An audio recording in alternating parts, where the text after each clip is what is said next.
Hello, everybody.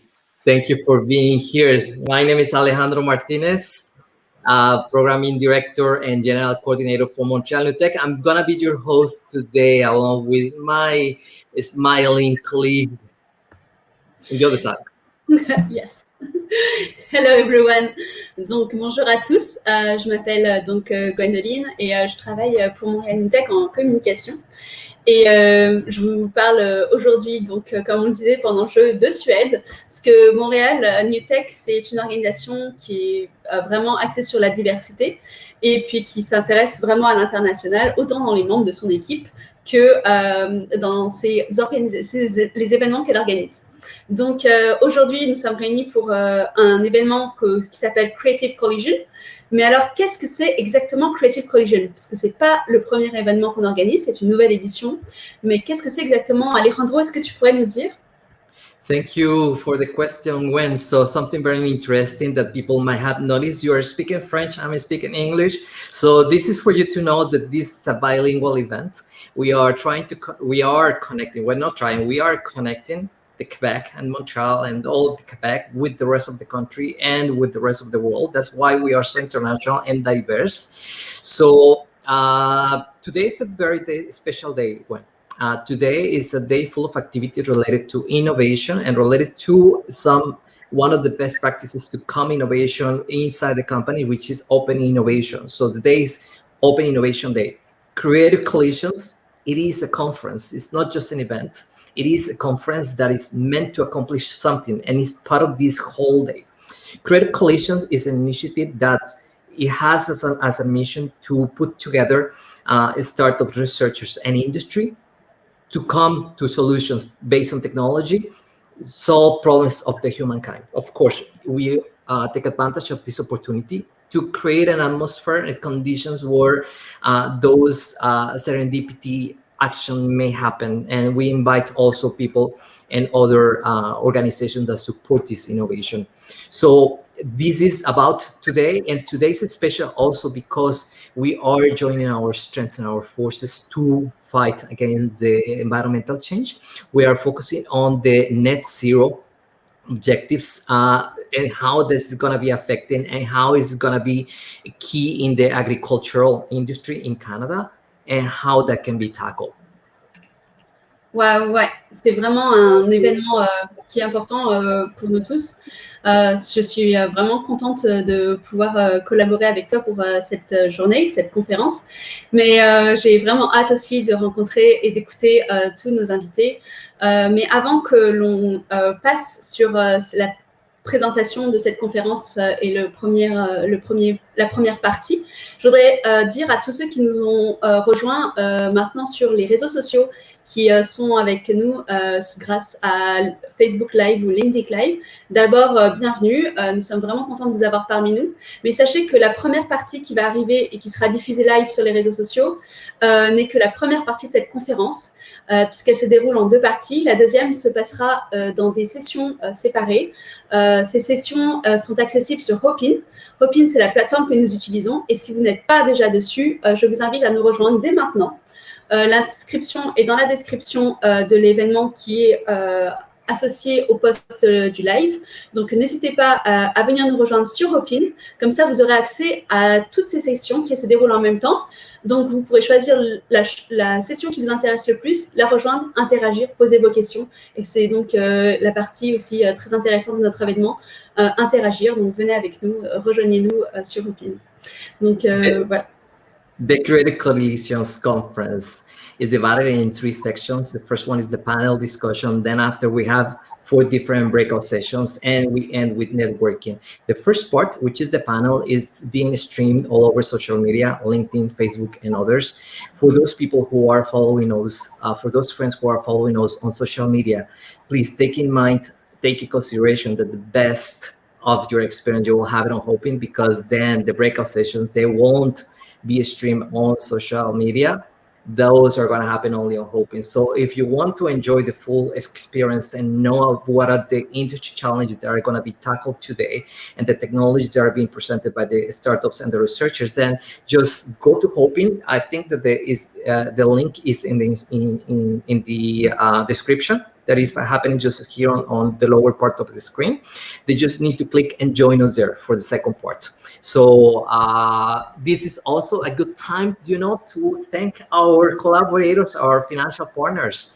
So we thank you very much the collaboration that we have received from our co-organizers, the Cooperaton, the Digital Supercluster, but we also want to thank those who support us financially, such as the Ministère de l'Innovation, the Ministre de l'Économie et de l'Innovation du gouvernement de Québec, la Ville de Montréal, aussi Sun Agtech, and of course KPMG, Desjardins.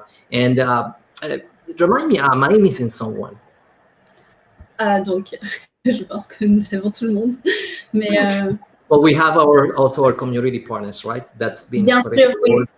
Nous avons nos partenaires communautaires qui nous ont aidés à diffuser l'événement, et Montréal Green qui est aussi supporter de cet événement. Donc merci beaucoup pour leur support, d'avoir diffusé l'information et d'avoir permis à d'autres personnes de rejoindre l'événement grâce à leur communication. So thank you so much for helping us, community partners. So without further ado, let us introduce to the next part, which will be led by our colleague Elias Benjeloun. And perhaps before he joins us, we have an intro for that part.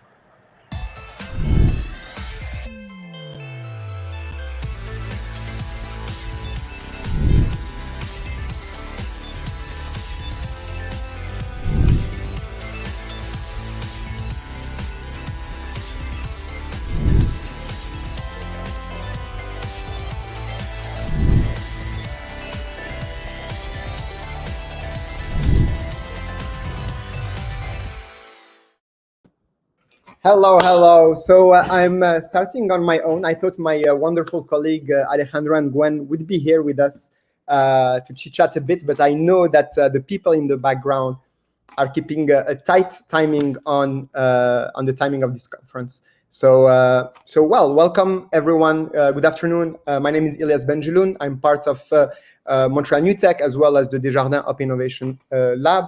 And we're here today, as my colleagues highlighted, to set the table now around those important subjects on how to tackle and how to answer and how to innovate actually and concretely to answer the challenges of climate change and lead to net zero. I'm sure you've heard about net zero 2050, net zero 2030, net zero even 2060, but the clock is ticking and we all have to work towards it. We're part of Up Innovation Day. Earlier at noon, we had the Cooperaton part. That was around launching new entrepreneurs throughout the program that is coming in the fall. Right now, we are in the middle of Creative Collision, and we'll have another section afterwards around 4 p.m. The core of this Creative Collision will start with this fireside chat that I have the honor to exchange with some amazing guests that we're having. It will be around agri-food, net zero, the opportunity both for business, technology, and of course, the environment. I will be joined with Laurette Dubé, Scientific Director for McGill Center for Convergence of Health and Economics. Hello, Laurette. Hello. We will also have Stephen Slater, PhD, Vice President Strategic Initiatives at Terramera. Hello. And finally, last but not least, John Diley, I hope, or Diley. Diley? Yes. John Diley, that's good. John Diley, Vice President Innovation and Technology, Technical Regulatory Affairs at Lactalis, Canada. We'll have the chance to discuss for about a good 40-45 minutes around those important subjects on how we can tackle climate change, lead to net zero through agri-tech, agri-food, and through a variety of technologies. But before we jump too deep into the conversation, I'd like two little things. One, as my colleagues highlighted, if you are watching us live on LinkedIn or Facebook, please join the hub in itself. That's where you are going to meet with for networking, as well as be able to actually take advantage of the real, well, not that the conversation is interesting, but after diving into the breakout sessions to see how we can collaborate to work together. And that only happens on Hopin. So go on creativecollisions.cc, creativecollision.cc. I know it's not .com, .cc to join us. And if you're live and you feel that the conversation is interesting, as I'm sure it will be, share the live on whether Facebook or LinkedIn. If you are on your cell phone, use your phone quickly, share the link. I think my colleagues are going to share the links of those lives on the chat so that we can invite more people who are in the audience. We are more than 300 people today. That's wonderful to have. but we've worked very hard to actually create and bring value for everyone here. So hopefully beyond those 300 that are with us on Hopin, we can reach a wider audience that can be inspired to work together. So, you know, we started with the quiz. We can continue quickly before diving into it. So I know my colleagues are animating that quiz. So, you know, quick thing, and for our panelists here as well, what do you think that is the major opportunity of net zero? As we are going to continue our conversation with our guests, make sure to use the Slido, the little thing on your side on Hopin to post your ideas. In the Slido tab, you will also see a section to submit questions as well as vote on the questions of your fellow audience. If you see a question out there that is likely to be answered, please give it an upvote so that we can bring it into the conversation. We're taking advantage of this technology to be able to create exchanges. So as much as possible, that's what we're trying to do. And hopefully you will enjoy our discussion. So the conversation will be split in three. Let's start quickly with a little introduction from our wonderful panelists. We had the chance to talk together, but the audience doesn't know you necessarily yet. So Laurette, maybe like a little introduction first. Ladies yes, nice to meet all of you, and thanks for the invitation, Elias and colleague. I am Laurette Dubé. I'm a chair professor at the Desjardins Faculty of Management at McGill. And I am also, and I would say most importantly, the founding chair and scientific director of this center called the McGill Center for the Convergence of Health and Economics. We have been working a whole network, not only within McGill, but worldwide, of scientists in all disciplines, as well as action leader, to see over the last 250 years of industrial revolution, we have done a lot of great things for improving well-being and wealth and so on. But there are externalities that have popped up over time.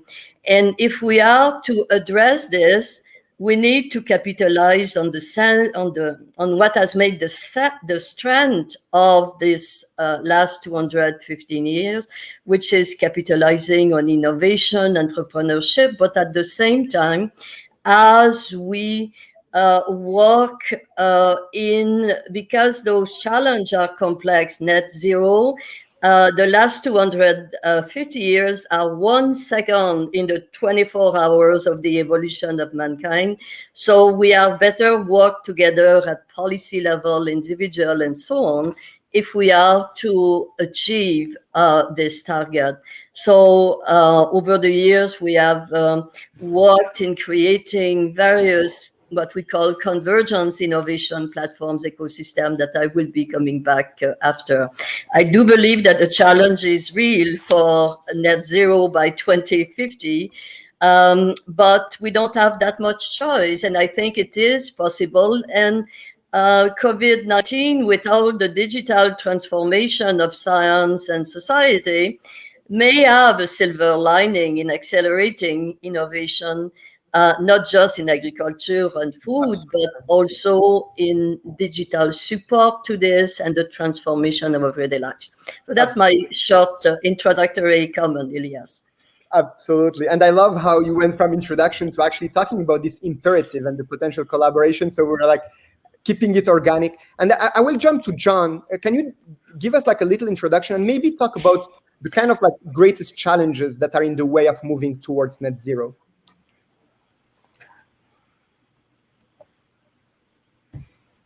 So, you know, there is no meeting or no conference where we don't have you're on mute. So go ahead. Well, as luck would have it, I live in a condo and they decided to cut the grass as soon as you guys started. So I had put you on mute. You didn't have to listen to the lawnmowers. All good. Greenery, eh? Yeah. So I'm John Dilley, the Vice President, Innovation and Technical Regulatory Affairs for Lactalis Canada. My most recent roles have been looking after the R&D function and the packaging services function, and most lately into this role that I am doing now. So I've been with the company for 32 years, whole variety of different positions, moving our way through, and now focused on the innovation process that we have in introducing and renovating that within our company and applying it. And obviously, this makes a good fit for what we're opening here today. When you said what are some of the greatest challenges, I think that are facing us from reading a net zero target, and that would be really data, us getting good data for us to be able to look at it, analyze it, work with our partners, understand where it's leading us, what are the aspects, and I mean that from all aspects of our supply chain. When we look at dairy, primarily the greatest component of it is at the farm level in the production, but then what we have control over is within our process facilities, and at all those particular levels, actually getting data that will allow us to make good decisions is imperative and is difficult in many cases. And then once we get data, and there's a ton of data out there, using technologies that will allow us to filter out and identify the opportunities for us. So I think data acquisition, good data acquisition, is probably our primary concern that we have at the moment. Okay, that's wonderful, because we usually say, and even throughout our work, whether at Desjardins with Montreal New Tech, we see all this data out there, and we're generating terabytes of data every second. But those questions of how do we acquire them and what do we do with them are crucial and become over and over. We are going to discuss that in the breakout sessions, the different breakout sessions that we're going to have. I think the theme around data, whether it's acquisition, analysis, etc., will be a recurring theme throughout our journey. So last but not least, and I think this is very timely, I can see Stephen, who was like, hey, my turn here. This is, I think, very, very timely, and thank you for setting the table, John. Stephen, can you introduce us a bit here, yourself, of course, and your organization, as well as the potential of those kind of hidden opportunities in initiatives such as today that can create opportunities for collaboration and innovation in this field? Sure, happy to. And I wasn't waving at you. Somebody was asking me if I wanted lunch, and I was saying no. I know, but it flowed so well. I was like, this is the feeling of Stephen here. Okay, so I'm Steve Slater. My background is in genetics, biochemistry, synthetic biology, genomics. So I work for Terramera, a Vancouver-based ag tech company. And we have spent much of our time focused on a couple of big goals, 3 of them in total. But one of those is about reducing carbon in the atmosphere. And so we have set that as a major goal for the company.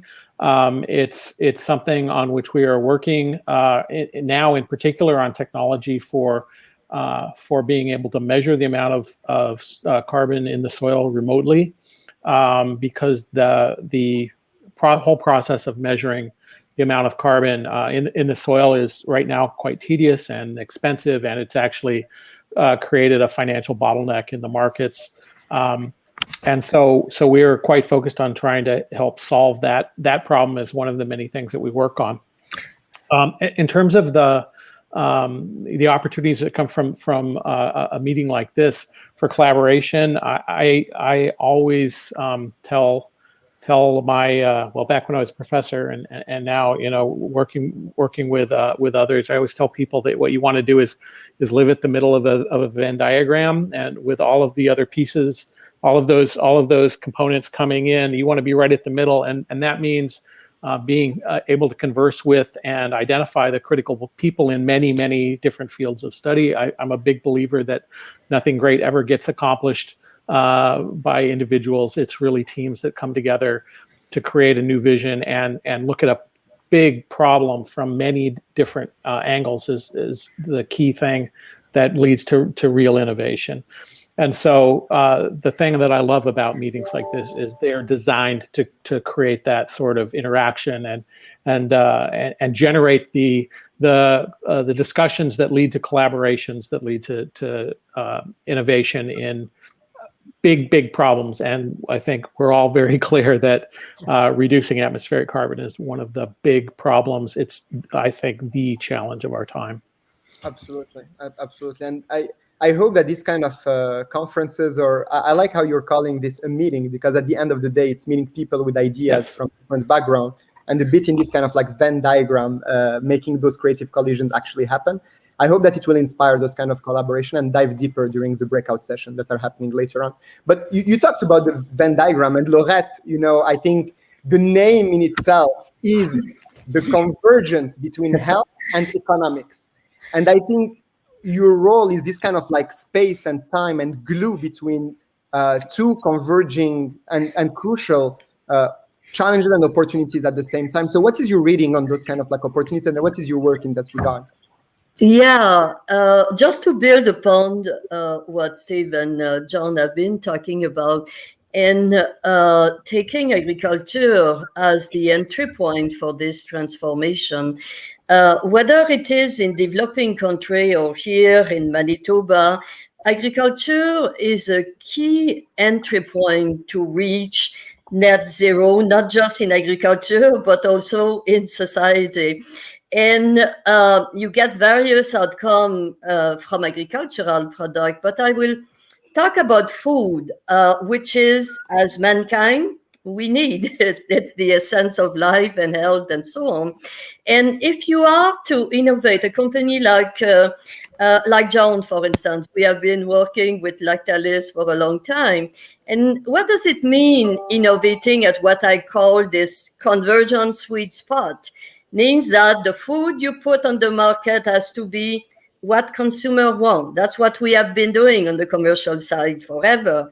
It has to be also what is good for them in terms of food safety and in terms of nutrition and so on.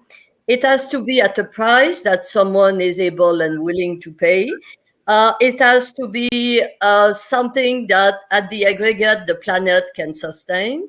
But most importantly also, it has to be something that from the agriculture to the distributor, to the storage and retailing, everybody is able and willing to produce and to put out there. So that is why this convergence, essentially just talking about this, you do see the various scientific pipelines that you need to bring. You see also that you need to bring packaging, food, technology, and so on. But most importantly, as John was saying, if you are to be able to trace the value being created and captured from the farm to wherever is your market, that is really where big data, small data have to be transformed in insights for input as support to more efficiency in the process and so on, but also in terms of metrics. And that's really why in this, when I was commenting of COVID-19 may have a silver lining, it has forced us to deal more with this digital transformation of our society. So that's kind of what I think I can contribute at this point in time.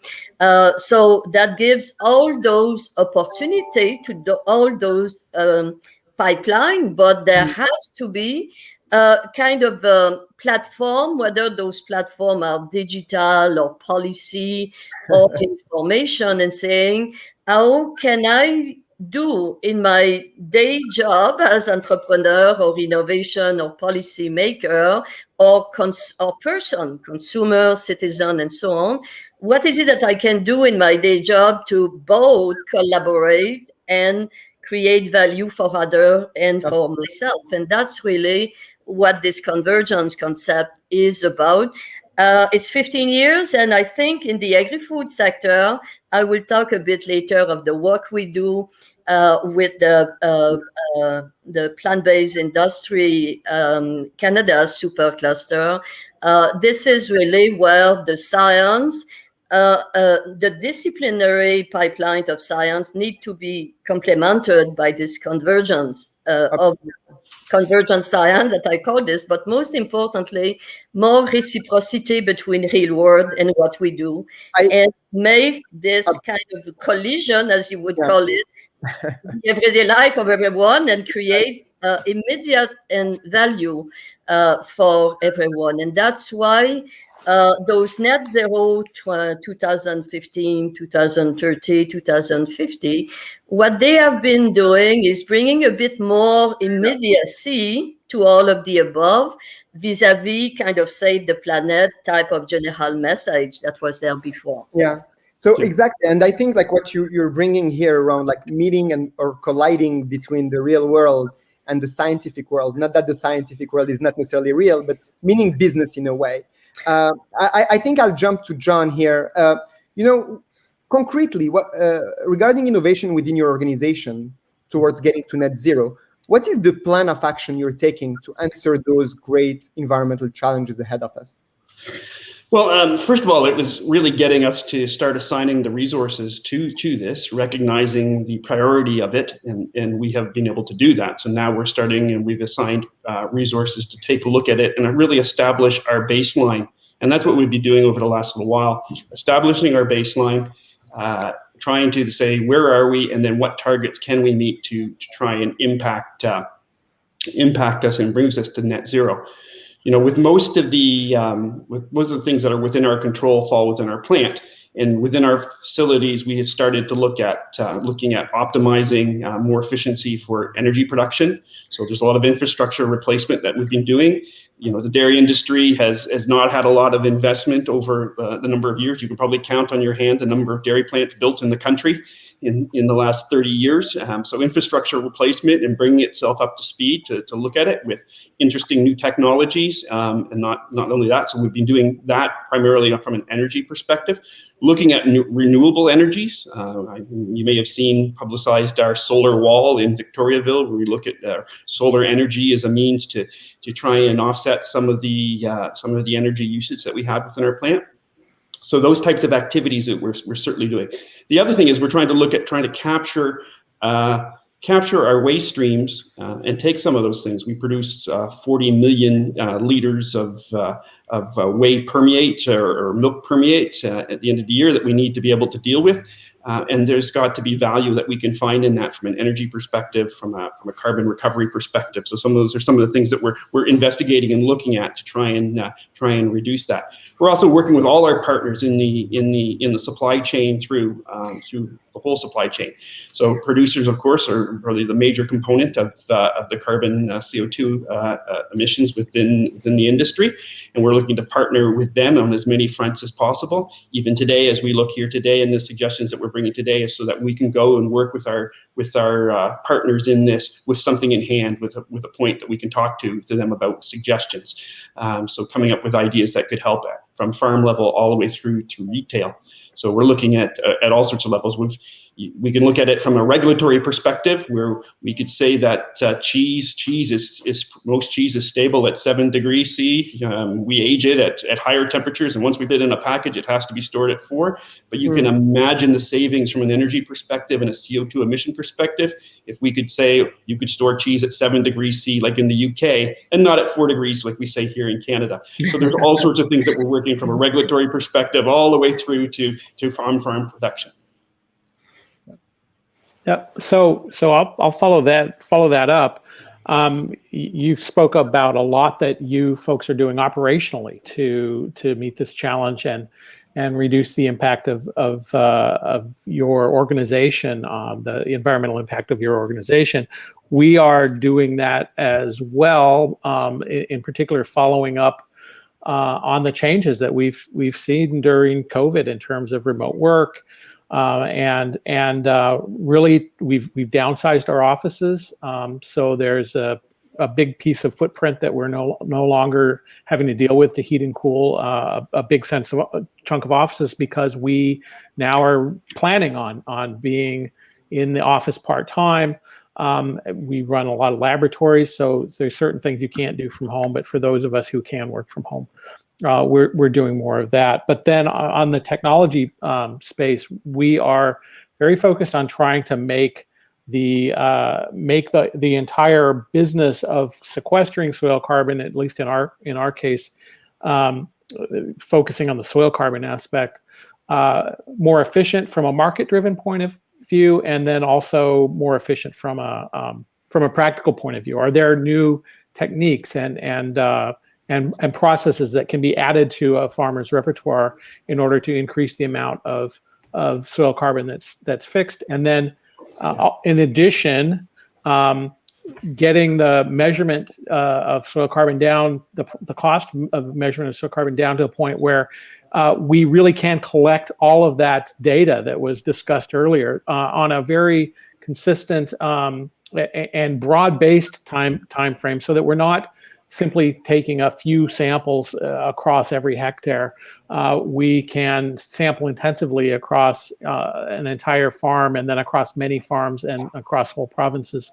And do it at a cost that makes sense versus the value of the data, and that is going to be a key piece of it in order to get the underpinning in the markets. Absolutely. And what is really crucial here, and I don't mean to bring this to business, but at the end of the day, it's also business. I mean, like, we want to change the world, and I think we are trying to contribute here. But even throughout my work and our work on a day-to-day, it's also balancing the cost of this acquisition versus the value or the perceived value of this data and what we can do with it. We will have some startups that we will, and also, like, this is really interesting because between Terramera and Lactalis, there is some little collaborations potential going on here, and I'm looking forward to further this. And it's also the purpose here. Like, you know, at the end of the day, if after the conference today we can say, you know what, we are having innovation that will lower the cost of acquisition of this data by 70 or 90%, and we can automatize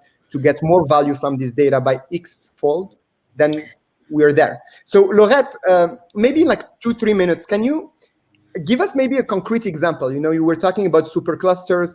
Can you tell us a bit your relationship in that regard, and the concrete example of innovation or collaborative innovation that you're leading?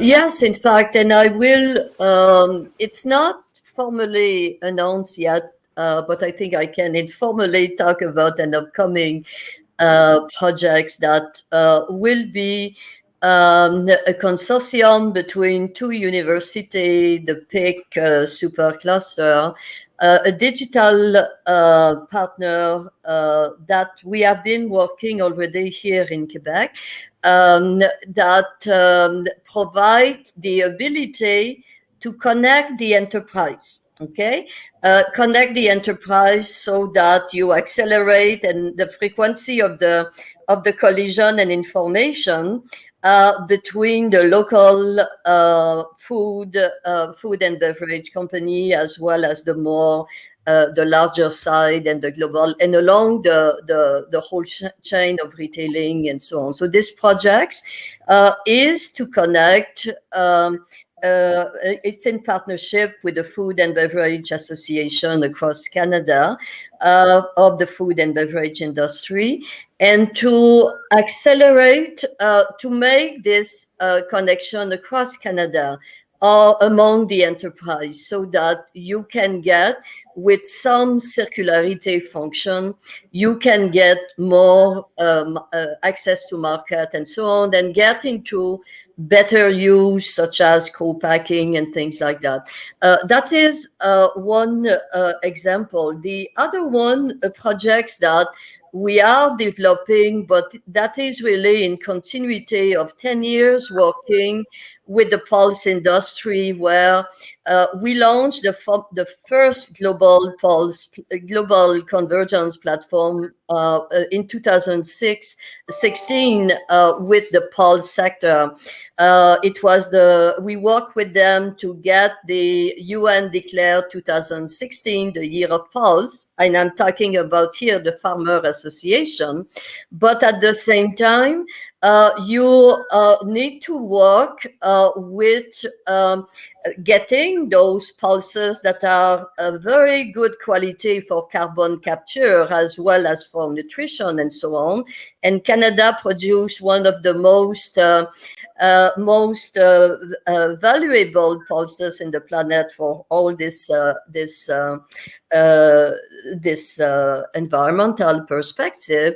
And we worked then, that's when we started working with Lactalis, PepsiCo, but also with FAO and the national agencies, whether the agency in agriculture, in health, in statistics, and so on, to see to what extent we can develop, we can create a pool, if I may say, of potential convergence innovation that can be product, but that can be also all the packaging and all the sequences. Yeah. And the key part, coming back to what John was saying, the data, the traceability are extremely important, both to be able to inform the whole chain up to the consumer about the value being added and captured at each of those levels, so that you can get the price point that is needed, or you can get the societal benefit that would motivate support from public sources. Thank you. You're right, Lorette. You can add in that it provides transparency and clarity to the consumer, in which they then can learn to trust the information that you're providing. I mean, this is something that's key when we look at it and say that the information that we provide needs to be shown to come from a reputable source. And this data traceability and authenticity is key in this aspect of it. Yeah, and I think we'll see that more and more from even a poll from consumers to be able to have access to that data. We've seen more and more from folks who are really interested in where their food comes from. They really want a chain of traceability for where it was grown and how it was grown, and that data is going to be a key piece of that issue. So I thought I'd mention one other thing. Lorette, you mentioned work with one of the superclusters. I'll mention work with another one, with the digital supercluster, which is based in Vancouver. We've been working with them on a number of things, but one of our earliest projects had to do with computational chemistry, using computational chemistry in the context of developing new agricultural products. And we have recently taken the work done in computational chemistry there and started to apply it to an understanding of soil biology and how the long-term stable carbon pools are developed and maintained. And we are in the process of building computational models that can help explain how that long-term stable pool forms, how it stays stable, and then be in a position, as we work forward on this, to be able to take particular soil types and particular crop rotations and those sorts of things, and then build a model that will predict what we can expect based on the chemistry going on in the soils in terms of accumulation, stability, at magnitude of carbon sequestered. Using these computational chemistry models, and that's really a new approach into how this goes. Elias, am I allowed to add a couple of things to what Stephen was saying? Yes, we will try to wrap it up in like maybe 4 or 5 minutes, but I would like afterwards. So you have like 2 minutes. So let's try to keep it early, but keep it tight. So just adding to what Steve is talking about, the farm is just the beginning of the value creation and value capture. What you have in the soil then gets into the food and get into the manufacturing pipeline and so on. And that's really one of the key next steps that we are, and I say we, it's not McGill, it's all a worldwide network, but to what extent can we really find a way to measure and I hate to say monetize, but I will say it in the sense that what is the value being created and captured along this whole chain that would add layer to what you have been saying. And the other point that I want to make in kind of creating this ecosystem is that we need to think of those data as being a mixture of private, pre-competitive, and public, because if you want to make the link to the policy and how to create the ecosystem. I'm stopping. It's okay. No, it's okay. And the panel today went a little bit deeper into the data aspect. And, even in our work with Desjardins or even KPMG, actually, during the breakout session that are happening right after, with Oxia, for example, we're talking on the accounting side on like, what do we do with this data? How do we capture it? How do we track it? And the Carboscope, as well as KPMG and Desjardins on that field, as well as with other agricultural, like Fruits d'Or and others. There is a huge field around this data, without making a joke here. But the field is like wide. I know we will dive deeper in the breakout sessions. Denise, by the way, if you can share the link for the people who want to participate in the breakout sessions on how they can join. The breakout sessions are going to be really more in depth. Now we are more like setting the table, and I love how this kind of organic dynamic between us is already leading to some meaningful conversation, and that's the purpose. Now, I'm not exactly going with the flow. We were supposed to talk about lesson learned and advice for aspiring entrepreneurs, but I want us to take a little step back because we dove already a bit too much. We will talk about advices later during the breakout sessions, and I definitely want you to share about like open innovation examples, but we will do that during the breakout session. So for everyone who's around right now on Hopin or live on Facebook or LinkedIn, and you want to know more about the concrete examples of open innovations, we are going to dive deeper during the breakout sessions. So I'm not going to talk about that. I want to take a step back. And the question, because Steve talked about digital supercluster, and we're lucky to have in the room with us Evgeny from Digital Supercluster, the CTO of the Digital Supercluster. He just shared the question with us here, so I cannot like pass this question. So basically, he wants me, and like he told me that last time. So thank you, Evgeny, for this reminder. And thank you, really, because like sometimes we dive deeper and we forget to take a step back. So taking a step back, where is Canada in the net zero quest compared to the leading world economies? How do you see that? And maybe like a question maybe for John, Steve, Laurette, who want to start on this? I can comment just based on, and maybe it's just a carryover from some of the things that Steve had said. So I'll just finish that, and it'll help me answer the next question. And that is, Steve talked about doing soil samples, getting very specific, understanding down to the very field what sort of carbon fixing is taking place, what potentially could be carbon emissions and so forth. And here in Canada, from a dairy processor perspective, we're using national averages. And those national averages don't provide us that regionality or the locality for us to be able to move forward and make good decisions and understand that. So key will be understanding locality and understanding the depth of information that's available more specifically to certain locations. And so, that will help us make decisions. From a dairy perspective, I can only say that on a CO2 emissions perspective, we are about half the global average for emissions on a per liter of milk. We're below 1 kilo of CO2 per liter of milk. And I think in 16 or 18, the global average was around 2.5 kilos of CO2 per liter of milk. So I can answer that from that perspective. Maybe Steve can talk a bit more about the other parts of the agriculture. Okay. Go ahead, Steve. Maybe on the global scale, how do you see that? I can't tell you exactly where we sit, but I think where we sit is not the important thing. It's where we're going and where everyone else is going. And so I will say that the seriousness with which Ottawa is taking this issue is good to see. We're also seeing in many of the provinces a seriousness that we hadn't seen previously in terms of trying to address these issues. One of the things in Canada, I'm in British Columbia. One of the things is we have a lot of hydropower, which is clean power, at least from a CO2 point of view. So we have a lot of our of resources, and we're often on the federal level balancing that off versus petroleum resources, which is also a big natural resource in Canada. And how that balance ends up playing out over the coming years is going to very much determine whether or not we as a country manage to meet our goals.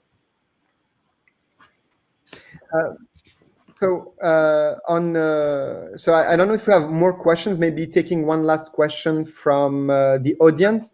Let me just check if there is any question here so that we're not missing out. In the meantime, as you can see under the screen, you see the different the different breakout sessions. So So throughout Canada, like especially in the ag tech, I know like there are some digital superclusters, but where do you see mostly those opportunities around net zero in this sector? You want to start, John and Stephen, and I will add as appropriate because you are more directly related to specific innovation. So where do we see opportunities within our own? Well, first of all, we will be looking, of course, at establishing our baseline in the data, everything that we talked about now. So once we've done that, we'll be looking for opportunities to move forward. But where do we see opportunities? Certainly when it comes to things that we can influence our packaging side. And what we do is we're working with suppliers to try and limit the carbon footprint of all the packaging that we bring in. And some of the things here in Canada that we're noticing as we try and go through this struggle, and it is quite a struggle, to look at some of the roadblocks that face us as we move forward. One is the infrastructure that needs to be built and put into place to facilitate this. Sourcing of good clean recycled material to include into food contact surfaces is not that great here in Canada at this point in time in many cases. And so we're really looking, I think demand outstrips supply. And so what we're having here, and that's also driving the costs up. So what we're seeing, of course, too, is when we put the costs up, maybe that innovation wasn't as successful as it could have been in the marketplace as the pricing itself is out of whack with what consumers are willing to pay at that point in time. So really looking to tackle those things from a packaging supplies perspective. And I think some of the regulatory initiatives that we see happening here in Ontario with our blue box change and the more industry responsibility in looking at trying to develop solutions to those things will mean hopefully a development of the infrastructure here in Canada to be able to supply that. The other thing is, as I say, the materials and things that we use aren't always available here in Canada. So it's great that we look to switching from a milk board that maybe is this carbon footprint to one that has much less, but it has to be shipped from Europe. So by the time we work in the life cycle analysis on it, we can say that the guard board, and we could maybe tell people that it is, but we wouldn't because the fact that we had to ship it all those thousands of kilometers and miles. So infrastructure and availability of things that we can utilize here in Canada are an issue at this point in time. And that's really where some opportunity exists to get those things moving so that we can start moving forward. What about you, Steve? I'll just say that one of the great things about being the second largest by landmass country in the world is that we have the opportunity to sequester carbon via natural methods. Yeah. In terms of timber, our forests, our soils. I already mentioned that we produce quite a bit of our raw energy through low carbon means. But it's going to be key that we leverage those natural resources as the potential large, very, very large carbon sinks that they are, and manage those resources for carbon reduction, atmospheric carbon reduction, in a way that we really haven't focused on it in the past.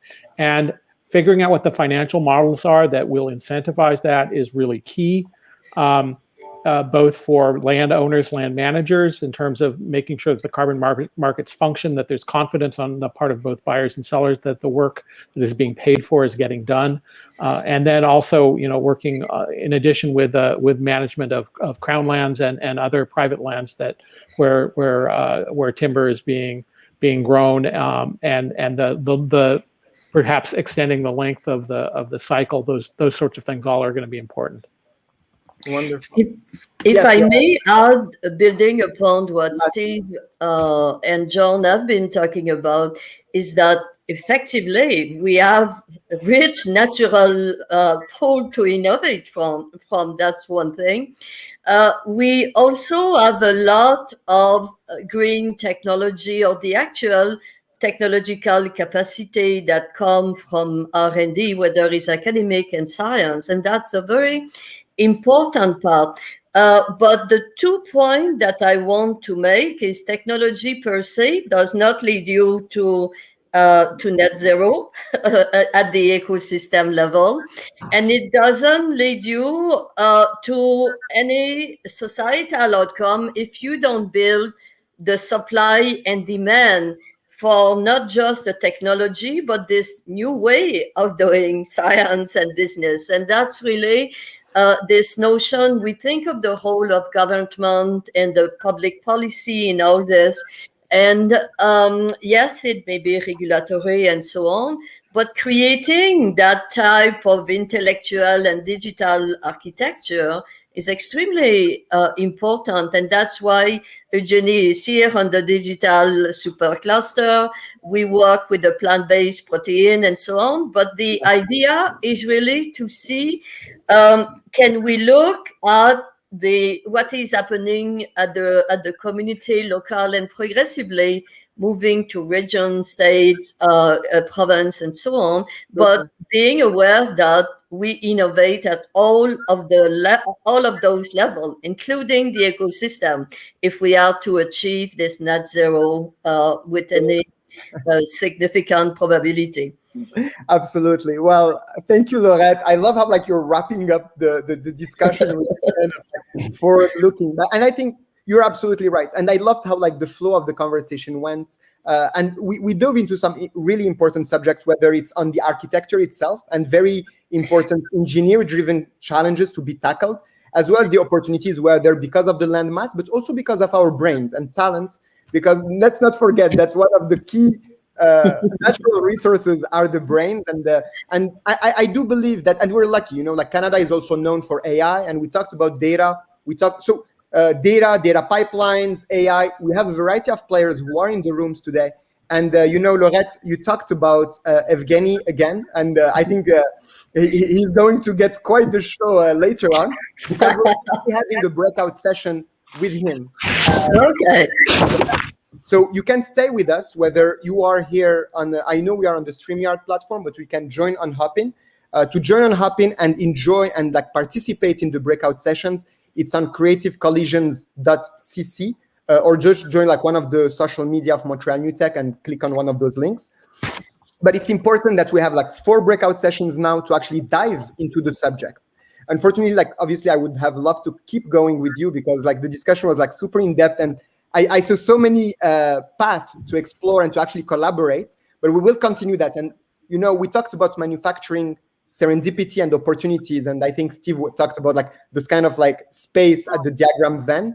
This is a bit the concept. So we set the table now. Now we have the breakout sessions. We have 4 of them. They are structured in such a way that purposefully we are pushing for collaborations and business collaborations.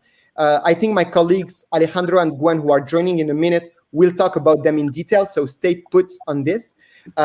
Without further, I would like to say thank you very much for your time, your really interesting insights, and I love the dynamic of the flow that was super organic and natural. It has been a real pleasure speaking with you. Thank you so much for taking the time with us today, and I know that we're going to collaborate further, because I've heard some little things throughout the conversations. So I'm confident, very excited. If we can say after today that today was the beginning of something, you'll make me happy. And I think our ecosystem, our society, and our environment as well. So thank you again, Laurette, John, Steve. It was a pleasure. Let's continue. You. Bye, everyone. Bye-bye. Thank you very much. So Gwen, Alejandro, it's on you now. I would love, I don't know, I feel like we could have gone into even further. I try to stay on time. I know that it's sometimes a challenge with having such inspiring speakers. So on your end, is there any takeaway, maybe any call to action for our participants, either on live on Facebook and LinkedIn or on the Hopin platform? I know there is a lot of going on, but what did you think of this fireside chat? If I can answer to that part, Elias, you know that we have discussed a lot about what creative collisions means, and it means more and more we see that means more than just creating awareness. It means to take action, to pass immediately to what we are going to do. And this is something that I love very much of what Laurette, Stephen, and John are doing in their respective organizations, that they are not just talking about plans, future plans. They are actually engaging in actual actions. That I loved pretty much. Ouais, c'était vraiment une conversation super intéressante qui donne vraiment envie d'approfondir. On est toujours frustré par le temps, mais heureusement qu'il y a les breakout sessions qui arrivent maintenant. Donc, moi, j'ai vraiment envie d'en savoir plus sur ces breakout sessions. Alejandro, est-ce que tu pourrais nous en dire un peu plus? Of course, of course. So we have 4 different breakout sessions, and we invite you, by the way, those who are looking at the panel through all social media, please, if you want to enjoy what is happening on the breakout sessions, please join on Open. That's where you will see them, because otherwise you will miss them. So we have 4 different breakout sessions. The first breakout session, well, it's not in order. Like, one is going to be about how can deep tech, remote sensing, and IoT accelerate carbon verification. That's presented by Terramera. The second one is how can data science and artificial intelligence mitigate the supply chain's carbon emissions? That's presented by Lactalis, Canada. The third one is how can we reach net zero by leveraging carbon financial innovation, presented by Desjardins and KPMG. And then the fourth one, que je vais aussi avoir le privilège de lire en français, c'est le rôle des innovations en agriculture urbaine dans un contexte de transition écologique, présenté par PME Montréal et la Ville de Montréal. Oui, ça c'est vraiment l'avantage d'être dans une région comme le Québec, même si on rayonne évidemment à travers le Canada, c'est qu'on a vraiment un événement bilingue. Mais pour ceux qui n'auraient pas suivi ce que vient de dire mon collègue Alejandro, je vous invite donc à nous rejoindre sur Hopin dès maintenant, si vous êtes en train de nous regarder sur les médias sociaux, parce que c'est sur Hopin que se passent les breakout sessions, donc la deuxième partie de l'événement. Donc c'est là que vous allez pouvoir entrer en détail sur les sessions que vient de présenter Alejandro et poser vos questions, interagir. Sachez que dans cette breakout session, vous avez sur la droite, à côté du chat, un onglet Twitter sur lequel vous pourrez utiliser, voir ce qui se passe sur notre compte Montréal New Tech. Donc, on va essayer de retweeter vos tweets si vous mettez les hashtags Net Zero and Open Innovation Day. Donc, those 2 hashtags. Et vous pouvez aussi nous taguer avec @MTL New Tech. So, this is our tag for each platform on social media. @MTL New Tech. Pour Facebook, Instagram, Twitter, LinkedIn, on est là partout avec le même tag. Aussi sur TikTok, si jamais vous avez envie de mettre des réactions par rapport à cet événement. Donc, n'hésitez pas à interagir. Nous, on va essayer de regarder ça de près. On est vraiment content de vous avoir. Donc, rejoignez-nous sur Opin pour la breakout session. So we are ready for the action, Gwen. So without further ado, why not join the breakout sessions now? I'm going there right now. Thank you. Okay. Thank you. Enjoy. Thank you.